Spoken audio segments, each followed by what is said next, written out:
Hi viewers, welcome to our channel.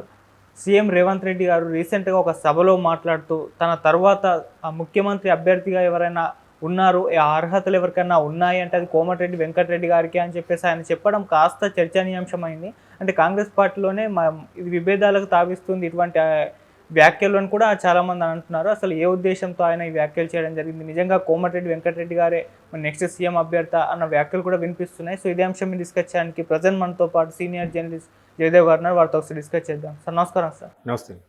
Sir, Revanth Reddy గారు అంటే తన తర్వాత అర్హతలు ఎవరికన్నా ఉన్నాయంటే అది కోమటిరెడ్డి వెంకటరెడ్డి గారికి అని అంటున్నారు.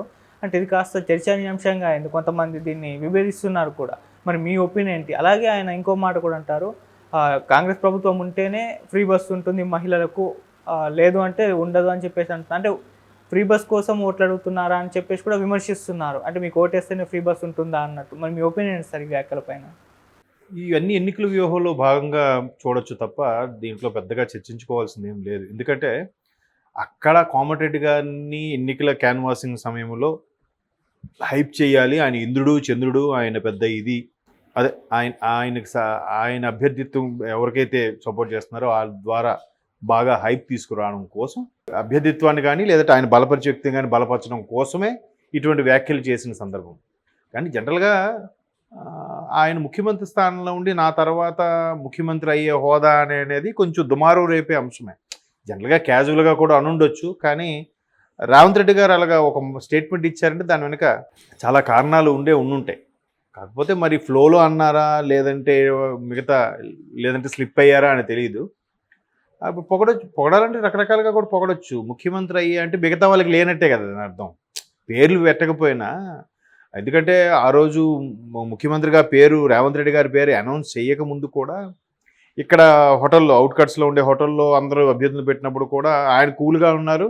ఒకవైపు భట్టి గారు కానీ ఉత్తమ్ కుమార్ గారు ఢిల్లీ వెళ్ళి అక్కడ అధిష్టానంతో చర్చ జరపడానికి వెళ్ళారని కూడా టాక్ వచ్చింది. అప్పుడు కూడా కొంతమంది ప్రత్యేకమైన విశ్లేషకులు ఏం చెప్పారంటే, ఈయన కన్ఫర్మ్ అయింది కాబట్టి ముఖ్యమంత్రి పీఠం, అందుకే ఈయన ఢిల్లీ వెళ్ళలేదు. ఎవరికైతే అక్కడ మిగతా నామినేటెడ్ పోస్టులు, క్యాబినెట్ పోస్టులు ఏవైతే కన్ఫర్మ్ అవ్వలేదో వాళ్ళు ఆ లాబింగ్ కోసం అక్కడికి వెళ్ళుండొచ్చు, ఈయన కన్ఫర్మ్ అయింది కాబట్టి ఈయన రిలాక్స్గా ఉన్నాడని కూడా అన్నారు. ఇకపోతే ఇప్పుడు వీళ్ళతో పోల్చితే, రేవంత్ రెడ్డి గారితో పోల్చితే ఉత్తమ్ కుమార్ కానీ భట్టి గారు కానీ చాలా సీనియర్స్. బట్ కోమటిరెడ్డి గారిని పొగడడం వల్ల ఆ సందర్భంలో పొగడొచ్చు, కానీ ఆయనే సమర్థుడు అంటే మిగతా వాళ్ళు కాదని అర్థం వస్తుంది కాబట్టి ఖచ్చితంగా దుమారం రేపుతుంది. అండ్ మోర్ ఓవర్ కాంగ్రెస్లో ప్రతి ఒక్కరు కూడా సీనియర్ నాయకులే, ప్రతి ఒక్కరు కూడా పదవి కోసం పోటీ పడే వ్యక్తులే చాలా సందర్భాల్లో. ఇప్పుడు ఆయన వ్యాఖ్యల్ని చూస్తే ఎలా అనిపిస్తుందంటే, ఇప్పుడు ఉమ్మడి ఖమ్మంకు సంబంధించి ఉప ముఖ్యమంత్రి గారు కానీ, అలాగే నల్గొండకు సంబంధించి మన ఉత్తమ్ కుమార్ గారు కానీ కొంచెం ఇబ్బంది పడే వ్యాఖ్యలు. ఎందుకంటే మనం ప్రభుత్వ పథకాల్లో కూడా చూస్తే రేవంత్ రెడ్డి గారి ఫోటోతో పాటు భట్టి గారి ఫోటో కూడా ఉంటుంది, ఉప ముఖ్యమంత్రి గారి ఫోటో కూడా ప్రతి పథకం మీద కూడా. సో అట్లా పెట్టి ఒక ప్రముఖ స్థానం కల్పించినప్పటికీ కూడా జనరల్గా ఉంటుంది, ముఖ్యమంత్రే, ఉప ముఖ్యమంత్రే కదా. సో అట్లాంటి విభేదాలు ఏం లేకుండా కలిసి పని చేసుకుంటున్న సందర్భంలో ఇటువంటి వ్యాఖ్యలు చేయడం అనేది కొంచెం వాళ్ళకి తక్కువ చేశారన్నట్టుగా ఒక భావన కలుగుతుంది కదా. సో అందుకు కామన్గా మీడియాలోనూ సోషల్ మీడియాలో కూడా దుమారం రేగడం కారణం. అయితే ఇప్పుడు ఈయన్ని పొగడొచ్చు. ఇప్పుడు అక్కడ 10 మంది ఉన్నారు, 10 మందిలో ఇప్పుడు కోమటిరెడ్డి గారికి పొగిడే సందర్భంలో ఆయన గొప్పవాడంటే మిగతా వ్యక్తులు అంత సమర్థులు కాదు అని అర్థం వచ్చేలా మాట్లాడారు కాబట్టి ఖచ్చితంగా. బట్ ఇక్కడ సీనియర్లు, ఉత్తమ్ కుమార్ గారు పీసీసీ చీఫ్గా చేసిన వ్యక్తి, భట్టి గారు కూడా ఆ పాదయాత్ర చేసి కాంగ్రెస్ ప్రభుత్వాన్ని స్థాపించడానికి నేను కూడా ఒక కారణం అని కూడా చాలా సందర్భాల్లో కొంతమంది చెప్పారు. అయితే ఇట్లాంటి రేసులో కాంగ్రెస్లో అందరూ నాయకులే, అందరూ సీనియర్లే అనుకున్న సందర్భంలో రేవంత్ రెడ్డి గారి వ్యాఖ్యలు మాత్రం కొంచెం సీరియస్గానే పరిగణలోకి తీసుకోవచ్చు. అయితే మరోవైపు ఈ రేపు లోక్సభ ఎన్నికల నేపథ్యంలో ఎవరికి సంబంధించిన అభ్యర్థులను వాళ్ళు పెట్టుకోవాలని, వాళ్ళ లాబింగ్ వాళ్ళు నెరవేర్చుకోవాలని చూస్తూ ఉంటారు. సో ఆల్రెడీ ఖమ్మం టికెట్కి సంబంధించి ఇంతవరకు ఖరారు కాలేదు. ఖమ్మం ఒకటి, హైదరాబాద్ కూడా ఇంకా ఖరారు అయినట్లేదు.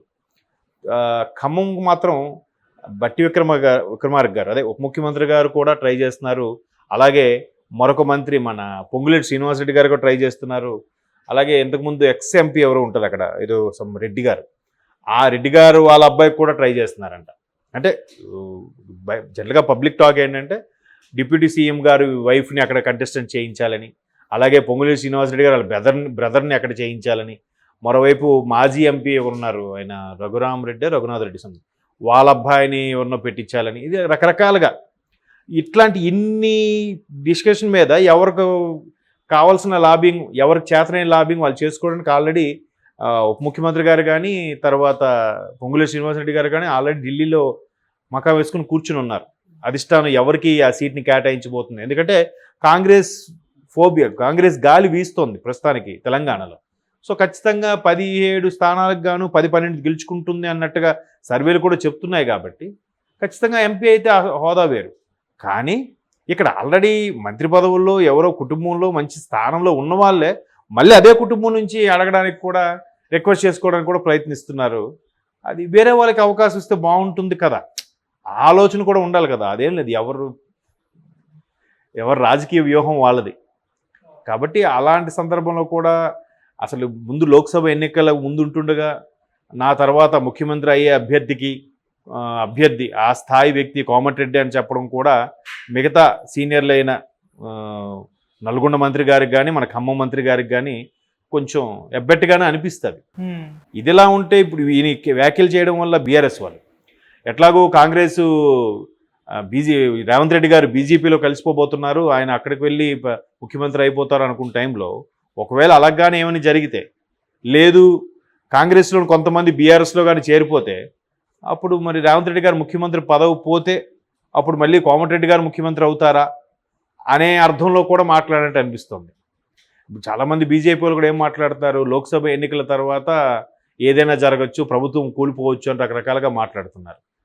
మేబీ ఒకవేళ ఈయన్ని తప్పిస్తే నెక్స్ట్ స్థాయి వ్యక్తి కోమటిరెడ్డా, లేదా నెక్స్ట్ ఎలక్షన్స్కి కోమటిరెడ్డి గారి పేరు అనౌన్స్ చేస్తారా, అలా చేయడానికి కూడా చెప్పలేము. ఎందుకంటే రాజశేఖర రెడ్డి గారి హయాంలో 2 సార్లు రాజశేఖర రెడ్డి గారి పేరునే అనౌన్స్ చేశారు కదా.